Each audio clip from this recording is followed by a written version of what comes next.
আমার ইউটিউবের সব বন্ধুরা কেমন আছো তোমরা সকলে? আশা করি সবাই তোমরা খুব ভালো আছো। আজকে আবার চলে এসেছি তোমাদের কাছে একটা নতুন ভিডিও নিয়ে, নতুন রেসিপি নিয়ে। আজকে আমি বানিয়ে তোমাদেরকে ভিডিওতে দেখাবো রুই মাছের কালিয়া। তো সেটা আমি বানিয়েছি, ভিডিওটা পুরোপুরি তোমাদের জন্য। আমি জানি না, আমি গতকালে তোমাদের জন্য মাটনের রেসিপি দেখিয়েছিলাম, তোমাদের রেসিপিটা সবার কীরকম লেগেছে তোমরা অবশ্যই দেখে কমেন্ট বক্সে কিন্তু জানাবে। আর আজকে যে নতুন রেসিপি আমি বানিয়েছি রুই মাছের কালিয়া, সেটাও আশা করি তোমাদের খুব ভালো লাগবে।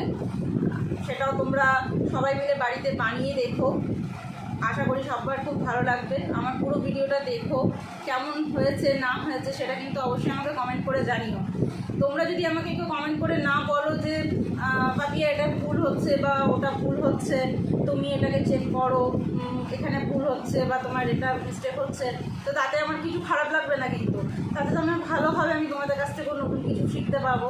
যদি আমার থেকে কিছু ভুলও হয়ে থাকে তো তোমাদের কাছ থেকে, সবার কাছ থেকে ক্ষমা চেয়ে নিচ্ছি।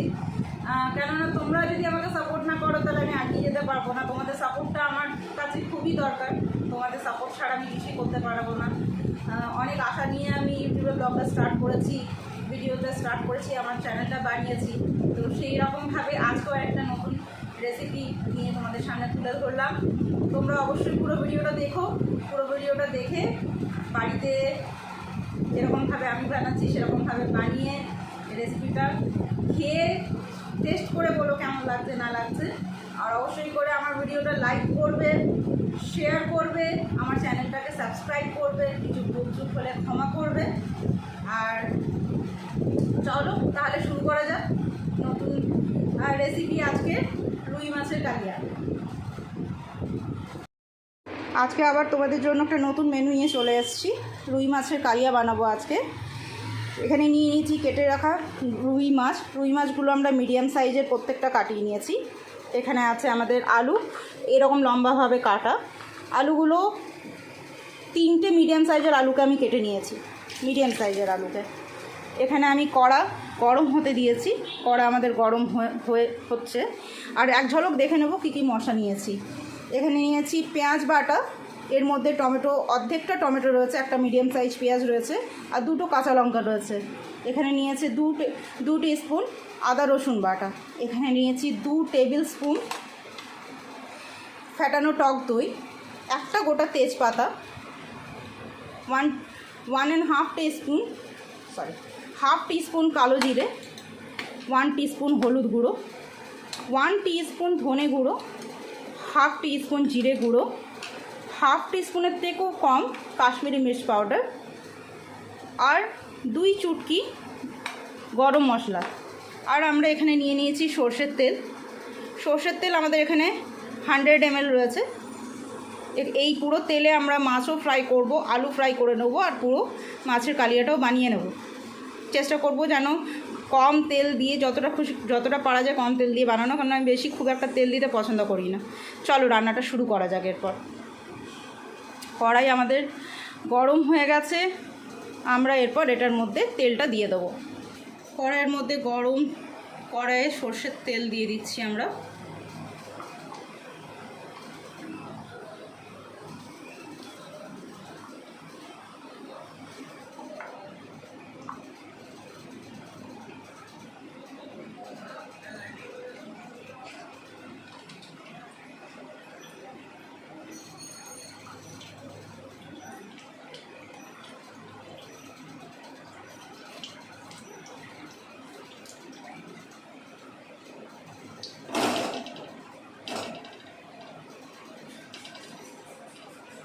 বন্ধুরা দেখতে পাচ্ছ এখানে সর্ষের তেল আমার বেঁচে আছে, আমি পুরো তেলটা দিইনি।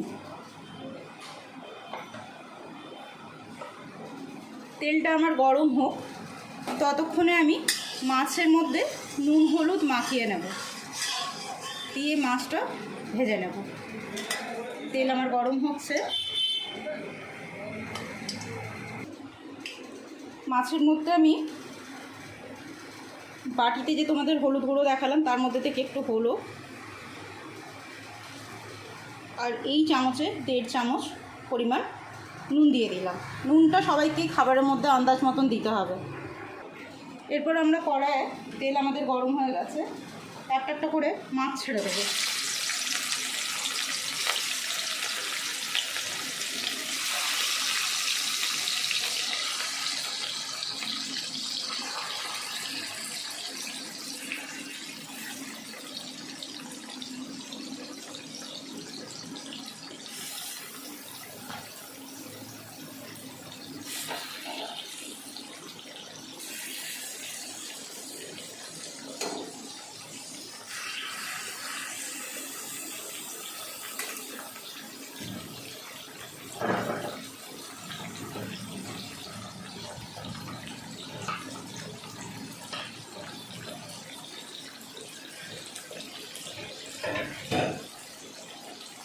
এরকমভাবে আমরা পুরো মাছটাই ভেজে নেব একসাথে। মাছ আমাদের ভাজা হয়ে গেছে, এখানে আমি মাছটাকে বার করে রেখেছি। এরপর আমরা কড়ার মধ্যে একে একে করে ফোড়ন দিয়ে দেবো। এখানে দিয়ে দিলাম তেজপাতা, তেজপাতার সাইজটা জবরদস্ত। তারপর দিয়ে দিলাম কালো জিরে,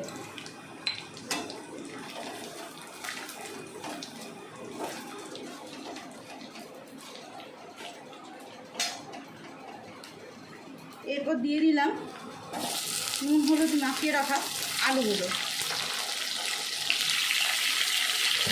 তাহলে কী হবে, আমাকে আলু আলাদা করে ভেজে তুলে রাখতে হবে না, আমি আলু ভেজে নিয়ে একসাথে মশলাগুলো কষিয়ে নেব।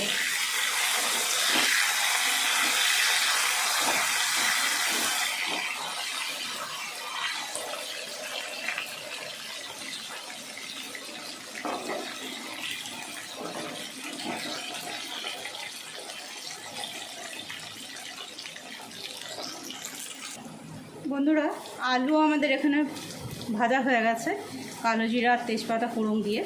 এরপর আমরা এর মধ্যে দিয়ে দেবো বেটে রাখা পেঁয়াজ, টমেটো আর কাঁচা লঙ্কার পেস্টটা। আস্তে সিম করে দিই, মানে দিয়ে আসে।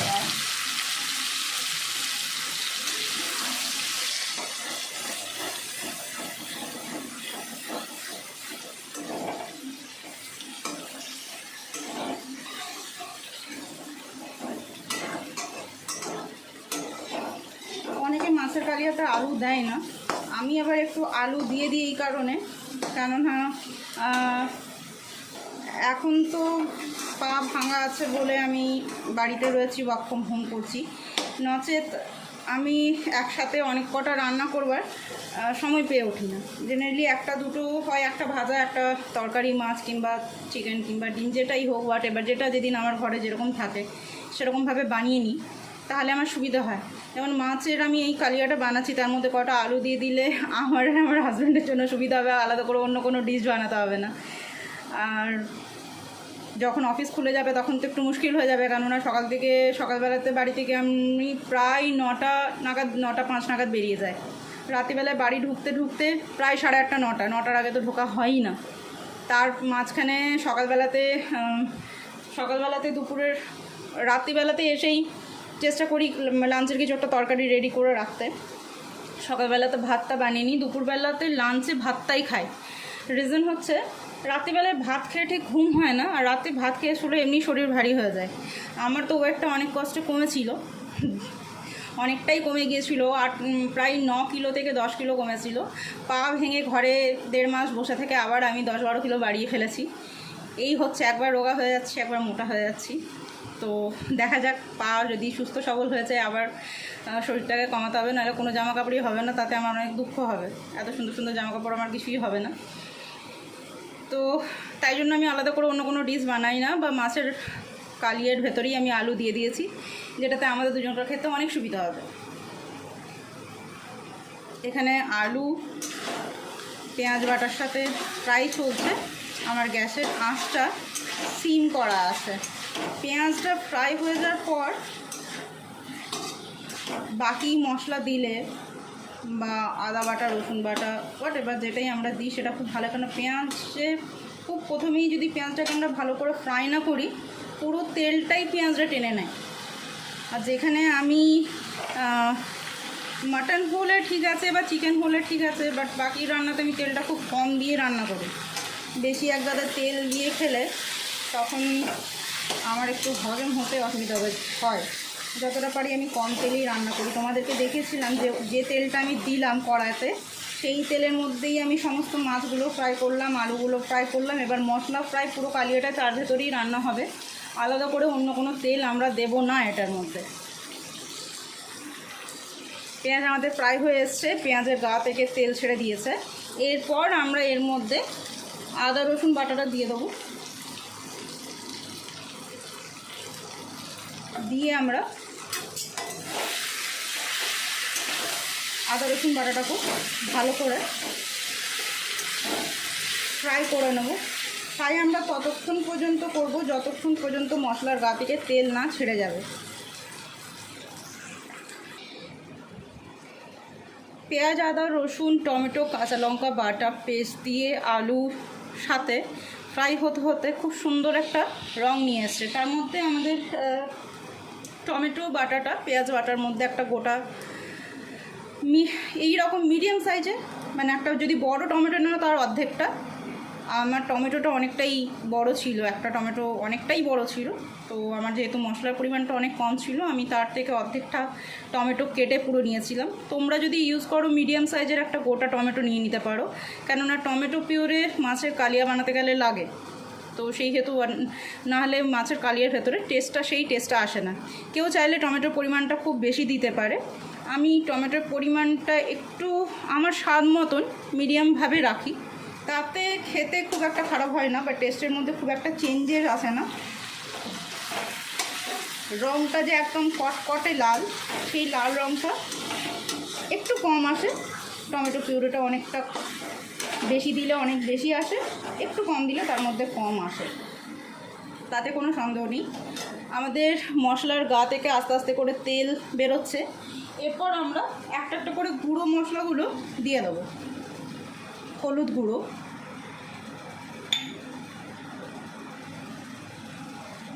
ধনে গুঁড়ো, জিরে গুঁড়ো, কাশ্মীরি মির্চ পাউডার। কাশ্মীরি মির্চ পাউডারটা হ্যাঁ বোঝা যাচ্ছিল। আমরা এটাকে ভালো করে দিয়ে ফ্রাই করে নেব। প্রায় 2 চামচ জল নিয়েছি, এখানে 2 চামচ গরম জল আছে, আমি একটু দিয়ে দিচ্ছি যাতে এই গুঁড়ো মশলাটা দিলাম আমার ফ্রাইটা ভালোভাবে হবে।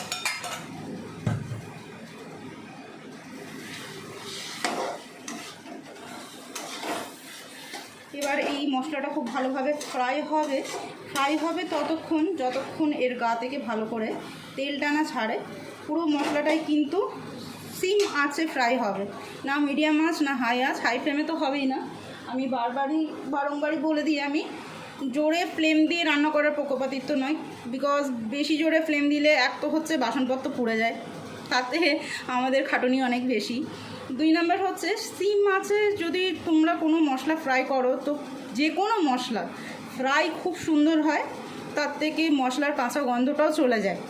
আর কম তেলে অল্প তেলে যারা রান্না করে, যেমন আমি, হতে পারে তোমাদের গতকাল যে মাটনের রান্নাটা দেখিয়েছিলাম তাতে তেল আমি বেশি দিয়েছিলাম, মাটনটাতে একটু তেল না দিলে হয় না, কিন্তু বাকি রান্না আমি বেশিরভাগই কম তেলে রান্না করতে পছন্দ করি। তো যখন আমি কম তেলে রান্না করি, সিম মাছ করে তুমি যদি কড়াই বসিয়ে দাও মশলাপাতি দিয়ে, তো তুমি যদি একটু টাইম নিয়ে ফ্রাই করো, তো 100% যত কমই তেল দাও তোমার মশলা থেকে তেল ছাড়তে বাধ্য, কিন্তু সেটাকে সিম আঁচে করতে হবে, মাঝে মাঝে চালিয়ে যেতে হবে। তো সেই হেতু কম তেলে রান্না আমাদের শরীরের পক্ষে খুব ভালো। আর কলকাতার যা ভয়ঙ্কর গরম, চ্যাপচ্যাপে গরম, সেই গরমে যত হালকা রান্না খাওয়া যায় ততই ভালো। মাঝে সাঝে 7 দিনে একদিন আমরা রিচ খেয়ে নিলাম তো ঠিক আছে, কিন্তু বাকি দিন হালকা রান্না খাওয়াটাই ভালো। তাতে আমাদের ঘরের মানুষরা যারা বাইরে কাজকর্ম করতে বেরোয়, বা আমরা সবাই যারা বাড়িতেও থাকি, বা যাদের বাড়িতে বাবা মারা আছেন, বয়স্ক বাবা মারা রয়েছেন, কাকু কাকিমা, মেসোমশাই, মাসিমা, দাদু দিদিমারা, তাদের জন্য খুব শরীরের পক্ষে সেটা উপকারী। যত হালকা রান্না খাওয়া হয় ততই আমাদের সবার জন্য শরীরের পক্ষে খুবই সেটা উপকারী। বন্ধুরা, তোমরা দেখতে পাচ্ছ মশলা আমাদের মাছের যে মশলা সেটা খুব সুন্দরভাবে ফ্রাই হয়ে গেছে। এরপর আমরা স্বাদ মতন লবণ দিয়ে দেবো। যেহেতু আমরা মাছ ফ্রাইতে নুন দিয়েছি আর এটা মাছের কালিয়া, তো নুনটা আমাদের খুব ভাবনা চিন্তা করে দিতে হবে। নুন এমনই একটা জিনিস, যদি বেশি পড়ে যায় তাহলে খাবারের পুরো স্বাদটা চেঞ্জ হয়ে যায়। আবার যদি কম থাকে তো আমরা ওপর থেকে নিয়ে খেতে পারবো, কিন্তু বেশি পড়ে গেলেই মুশকিল, খুবই মুশকিল। সেহেতু নুনটা আমাদের খুব ভাবনা চিন্তা করে ব্যবহার করতে হবে। সুন্দর একটা রং এসছে আমাদের। এরপর আমরা এটা আরও কিছুক্ষণ ফ্রাই করে নেবো, যতক্ষণ পর্যন্ত না এর গা থেকে তেল না ভালো করে ছাড়ছে। তেল ছাড়বার পর তাহলেই যখন তেল ছেড়ে যাবে গা থেকে, তখনই আমরা বুঝবো যে মশলাটা আমাদের খুব ভালো করে ভাজা হয়ে গেছে। আপনারা সবাই দেখতে পাচ্ছেন কড়াইয়ের মশলা থেকে খুব সুন্দর একটা তেল ছেড়ে দিয়েছে, কড়াইয়ের গা থেকেও তেল ছেড়েছে। এরপর আমি ফেটিয়ে রাখা টক দইটা দিয়ে দেবো এর মধ্যে।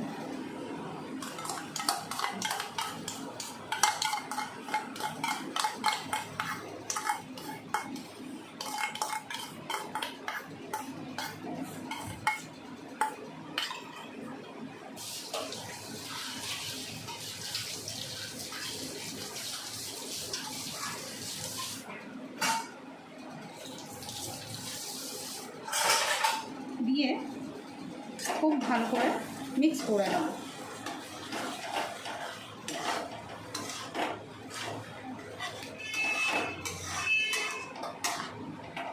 এবার ততক্ষণ পর্যন্ত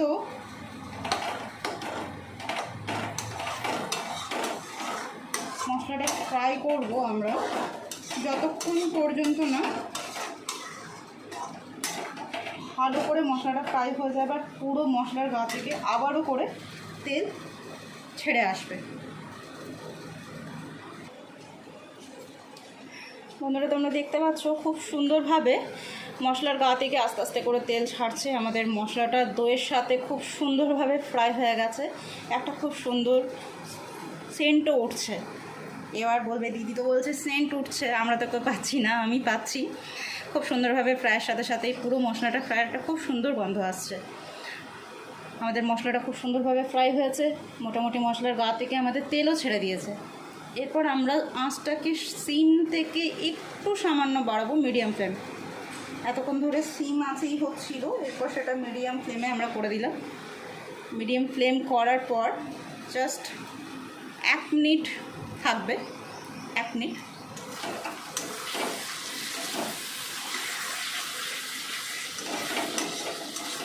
এক মিনিট থাকার পর আবারও আমি আমার ইলেকট্রিক কেটেলে একটু গরম জল করে নিয়েছিলাম, কেননা একটু তো সামান্য জল দিতেই হবে। ইলেকট্রিক কেটেলে গরম জল করে নিয়েছি। এরপর সেই গরম জলটা আমি তোমাদের সামনেই ঢেলে দিচ্ছি। গরম জলটা মোটামুটি আন্দাজে দিতে হবে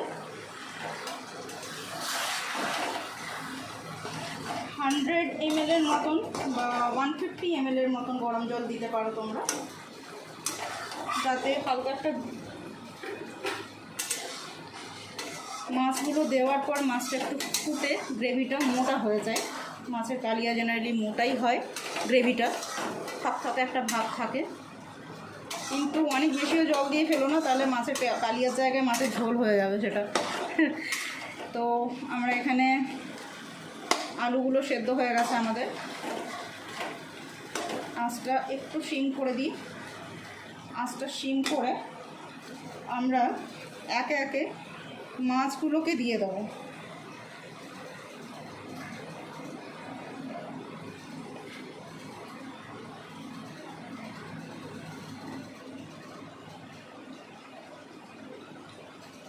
প্লেটের মধ্যে অনেকখানা মাছ ভাজার তেল মাছের গা থেকে জমা হয়েছিল, সেটা আমি ঢেলে দিলাম, পুরোটাই ঢেলে দিলাম। এবার আমি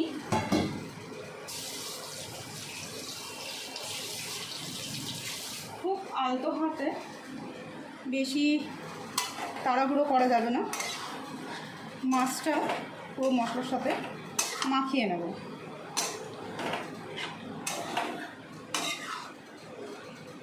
খুব আলতো হাতে, তাহলে কী হবে, মাছের মধ্যে যে মশলার ফ্লেভার সেটাও আস্তে আস্তে চলে যাবে। আমাদের গ্যাসটা সিম আছে, এখন সিম আছে, এটা একটু গরম হবে। এন্ডে আমরা এর মধ্যে একটা এন্ড টাচ আপ দেবো, সেটা মাছটা একটু গরম হয়ে যায়, একটু সামান্য বাবলস আসুক হিটে, তারপরে আমরা সেটা দেখাচ্ছি। আমরা যে গরম মশলা গুঁড়োটা রেখেছিলাম সেটা দিয়ে দিলাম।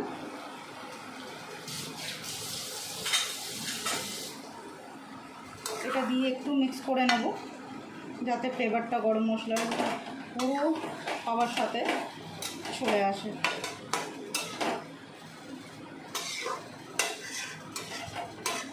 খুব সুন্দর একটা ফ্লেভার হবে লাস্টে গরম মশলা দিলে, তার গন্ধটা খুব সুন্দর আসে কালিয়ার মধ্যে। আর আমরা এটার মধ্যে একটা ছোট্ট টাচ দেবো, বেশি না, অল্প একটু পরিমাণ মাত্রায়। আমি এখানে আশীর্বাদ ITC স্বস্তির ঘি ইউজ করছি, একদম অল্প পরিমাণে। এই আমার চামচ, ঠিক আছে, এই চামচেতে জাস্ট হাফ চামচ আমি উপর থেকে দিয়ে দেব। তোমরা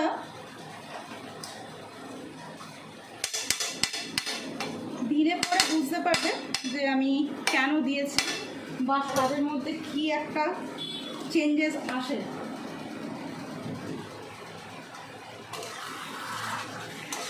তোমরা বাড়িতে শীঘ্রই এই রেসিপিটা বানিয়ে খাও, তাহলে তোমরা বুঝতে পারবে যে এন্ডে যদি আমরা ঘি দিই তার মধ্যে আমাদের ফ্লেভারের মধ্যে, স্বাদের মধ্যে আমাদের কি চেঞ্জেস এসে থাকে। আমাদের মাছের কালিয়া রেডি হয়ে গেছে। জাস্ট তোমাদেরকে ওপর থেকে একটু সামান্য ওপর থেকে দেখিয়ে দিই।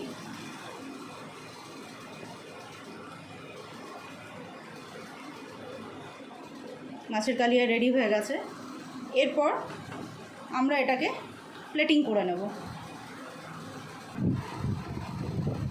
আমাদের রুই মাছের কালিয়া তৈরি হয়ে গেছে। আমরা সুন্দরভাবে এটাকে প্লেটিং করে নিয়েছি। খুব সুন্দর একটা রং এসছে, খুব সুন্দরভাবে একটা মাখো মাখো ভাব এসছে। রুই মাছের কালিয়ার মধ্যে মাখো মাখো ভাব না থাকলে ভালো লাগে না। খুব সুন্দর হয়েছে, আশা করি তোমাদেরকে ভালো করে দেখাচ্ছি। তোমরাও বাড়িতে ঠিক এরকমভাবে ট্রাই করে দেখো বন্ধুরা।